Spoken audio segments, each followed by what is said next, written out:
So, this evening's theme of addressing the heart's longing. So we've been in this exchange for quite a while now, looking at, what's at the core of our human experience. And in Tibetan Buddhism, there's this teaching about the realms. Some people have taken literally, like there are these different realms, like the hell realms and the hungry ghosts and so on. But they're really states of our mind. And the human realm, they refer to the human realm as the desire realm. I mean, there's the need and the desire to be happy, which every living being has the desire to have security and be happy, but and safety. But beyond that, there's just this sort of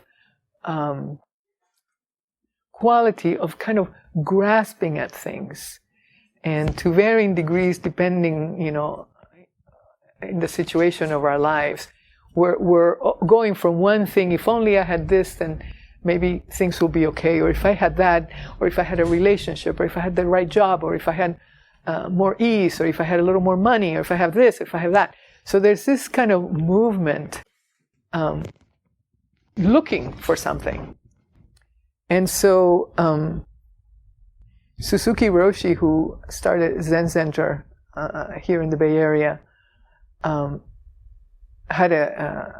made a statement that enlightenment is intimacy with all things. And particularly in the culture we live in, to refer to intimacy as something valuable, you don't hear that in too many places.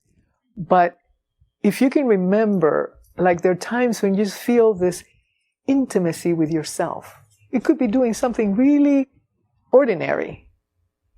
I don't know, but cleaning the house, or eating something that you love. And there's just there's no gap between you and the experience. It's like you're one with the experience. Your mind's not filled with other things, and you're just right there in the intimacy of your experience. And that feeling, when we have that, there's this feeling of like being deeply connected to ourselves. And it has this feeling of almost like it's all fulfilling. When we feel that kind of intimacy with our experience, there's this feeling of like nothing else is really needed. And so the heart wants to be able to be intimate with itself, with our own life, and with the world, and with the people that we love, and what we come in contact with. And this is pointing to the reality that as we awaken, we start to recognize that we are part of everything, and that we are connected to everything. And just to take it to our life here in the Bay Area, which is an amazing place to live, with people coming from so many different places.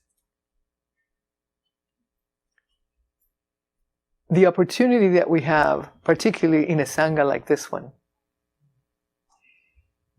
to really be interested, which I know most of you are, in each other, to be curious, to meet across all these different cultures. There's a healing potential in learning about each other, in learning, in hearing each other, in receiving each other, in understanding each other, in validating each other, in reflecting back what we hear. That relatedness is an expression of how it actually is. The fragmentation that we're experiencing is artificial. This was created by social systems of oppression. So there's a natural longing in the heart to live in accordance with the qualities of the awakened mind and the awakened heart. And so through this practice that we've been playing with this evening, trying to begin to get glimpses of our ground, the ground that is the same for all of us, no matter what culture we come through or what culture is expressing. The ground is the same. Non-conceptual, timeless awareness, the ground of our being is the same for every human being, anywhere. So, when we explore these practices, we are addressing the deepest longing in our hearts to actually know what we are, and to then have the perspective that arises from that, the wisdom that arises from that, is the most empowering thing anyone can ever experience. And, in our wanting and grasping, we're pointing at this and trying to get that, because we don't really know what's underneath. What's the real want? When we have a mate, when we have a lover, it's like looking in the eyes of the lover. It's like the mirror to see yourself.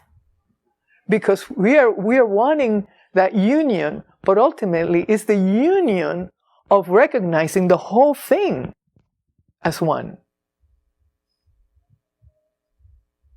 So the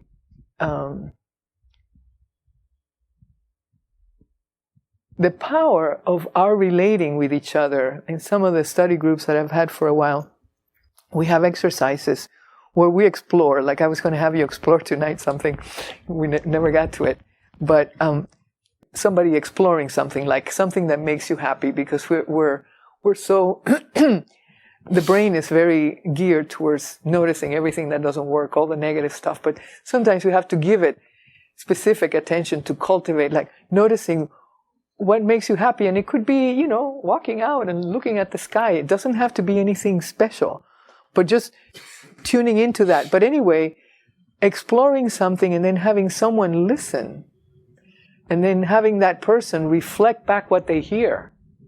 And not only reflect back what they hear, but to actually say, the way I was impacted, when I heard you say that, I felt this and this and this and this. To actually be received, understood, and then understand that we are impacting another human being. That is so healing. And when we do that with each other, we're closing these gaps of separation that don't allow us to see how it is, how reality actually is. So when we do these exercises, our nervous system literally relaxes. Because from the very beginning, as little babies, we need desperately, human beings need to be seen and understood and reflected back. A baby is exquisitely sensitive to a weird look and a smile, and they respond to the smile immediately. You can see, like, millisecond by millisecond in the face of a baby, how they're responding to everything that's happening around them. And we are that sensitive. Our souls are that vulnerable. So, there are all these sort of shocks in our system from meeting this world. But when we practice together and when we offer that exercise, for example, of receiving, formally receiving and understanding each other, there's such relaxation that we land back in that relaxation that we had, some of us had as babies, because sometimes babies are very stressed, but that open, not having to generate any thinking, just relaxing into the ground. And that relaxation into the ground, even, some of you who experienced it during the meditation, who began to get a little glimpse of it, just resting in that is all fulfilling. In Tibetan Buddhism, there's a term, the wish-fulfilling gem. It's like the gem that fulfills all your desires. When we start to abide more and more in that ground, it's all fulfilling. You feel like you don't need anything. You have everything you need. And, your individual life, and, I'm sure we all have our issues, but there's this feeling of completeness, and the completeness isn't dependent on the external circumstances. The feeling of completeness is dependent on the view that you have yourself. that you're recognizing your origin, your source, what you actually are. When we see that, it's like, it's a different life from there on, when we really recognize that. And the other piece about that is that with that recognition, there's an inherent altruistic inclination. These teachings were given by the Buddha at Vulture Peak, the teachings about non-conceptual awareness. And when he gave the teachings,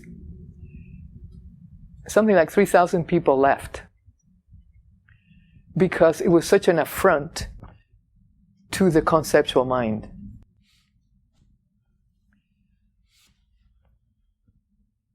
It took 500 years. The teachings were lost. And so the monastics, began to write down the codes of conduct and practice and that we are familiar with, the whole Pali Canon and all of that. It comes from that time.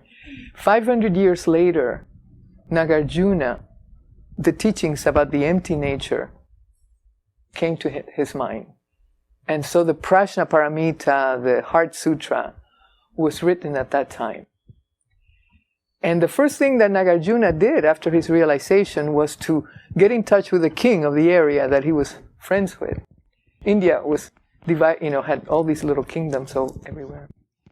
And to write a letter to the king asking him telling him how to organize a society so that the most vulnerable were protected. And he delineated all of this, like how it was to be done. And so that came out of his own realization. And I'm saying that because the depth of understanding that comes through the non-conceptual timeless awareness, when that fully opens up, is inherently oriented towards benefiting. And there's an inherent ethical conduct that comes out of it.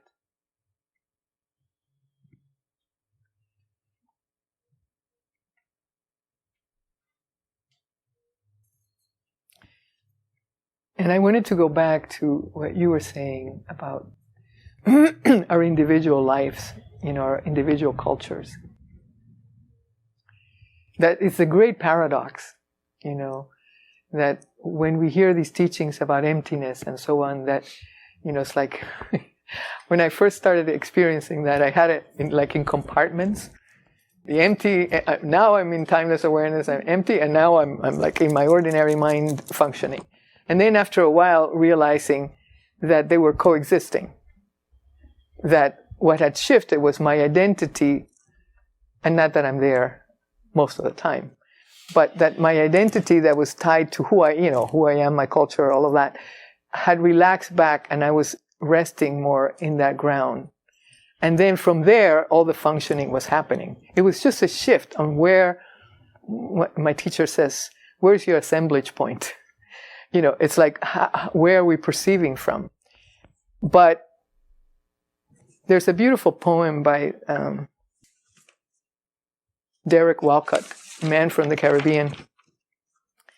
And that kind of gets to this in a very tangible way. He says, love after love, after looking, for love out there. The time will come when with elation you will greet yourself arriving at your own door, in your own mirror, and each will smile at each other's welcome and say, sit here, eat. You will love again the stranger who was yourself. Give wine, give bread. Give back your heart to itself, to the stranger who has loved you all your life, whom you have ignored for another, who knows you by heart. Take down the love letters from the bookshelf, the photographs, the desperate notes. Peel your own face from the mirror. Sit. Feast on your life.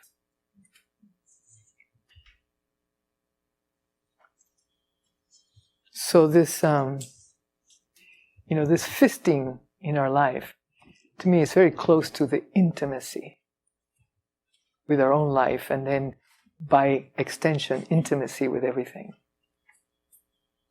We have to start in the matrix of our own life.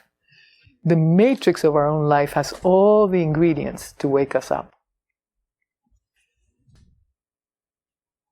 And I'll read another poem, and here Pablo Neruda is just recommending that we stop, so we can. And I'm actually going to read it in Spanish first, and then I'll read it in English. A callarse is the name, to be quiet. Ahora contaremos 12 y nos quedamos todos quietos. Por una vez sobre la tierra, no hablemos en ningún idioma. Por un segundo, detengámonos, no movamos tanto los brazos. Sería un minuto fragante, sin prisa, sin locomotoras. Todos estaríamos juntos en una quietud instantánea. Los pescadores del mar frío no harían daño a las ballenas, y el trabajador de sal miraría sus manos rotas. Los que preparan guerras verdes, guerras de gas, guerras de fuego, victorias sin sobrevivientes, se pondrían un traje puro y andarían con sus hermanos por las sombras, sin hacer nada. No se confunda lo que quiero con la inacción definitiva. La vida es solo lo que hace. No quiero nada con la muerte. Si no pudimos ser unánimes, moviendo tanto nuestras vidas, tal vez no hace nada una vez, tal vez un gran silencio pueda interrumpir esa tristeza de no entendernos jamás y amenazarnos con la muerte. Tal vez la tierra nos enseñe cuando todo parece muerto y luego todo está vivo. Ahora contaré hasta 12 y tú te callas y yo me voy. In English it winds up being shorter. Now we will count to 12 and we will all keep still.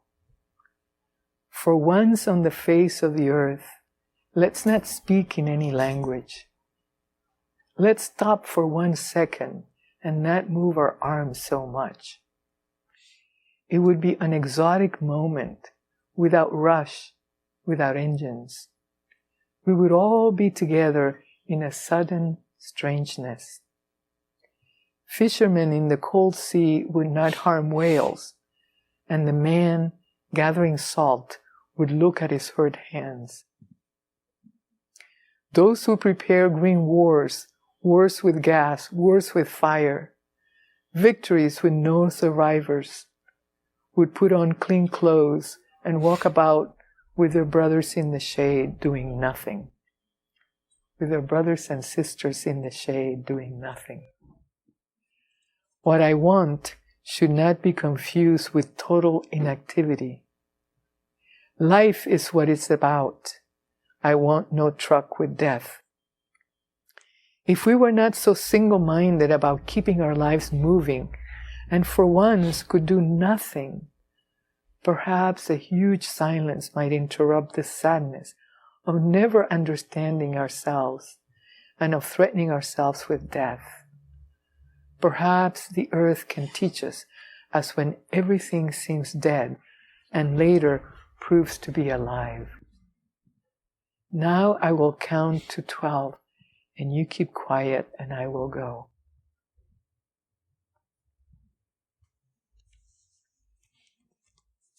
And so, the wisdom of our practice, Pablo Neruda was speaking of it from Chile long ago.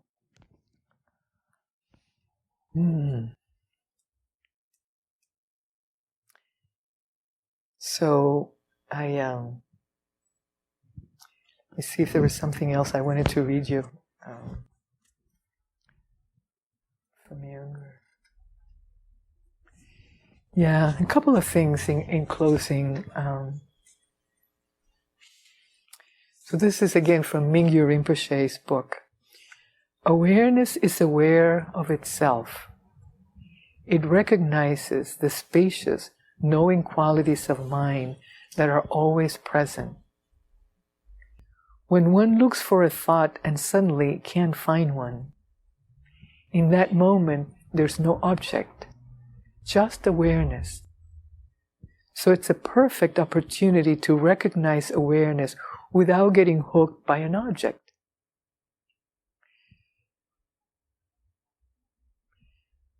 But you're not used to recognizing that, so you think it is blank, it is nothing.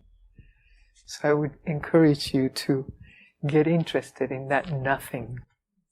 And to end, before we do the dedication, I'll just say a quote from one of the teachers in the lineage, Nyoshoken Rinpoche, describing that essence that we are. Profound and tranquil, free from complexity, uncompounded, luminous clarity, beyond the mind of conceptual ideas. This is the depth of the mind of the Buddhas. In this, there's nothing to be removed, nor anything to be added. It is simply the immaculate, looking naturally at itself. It is simply the immaculate, looking naturally at itself.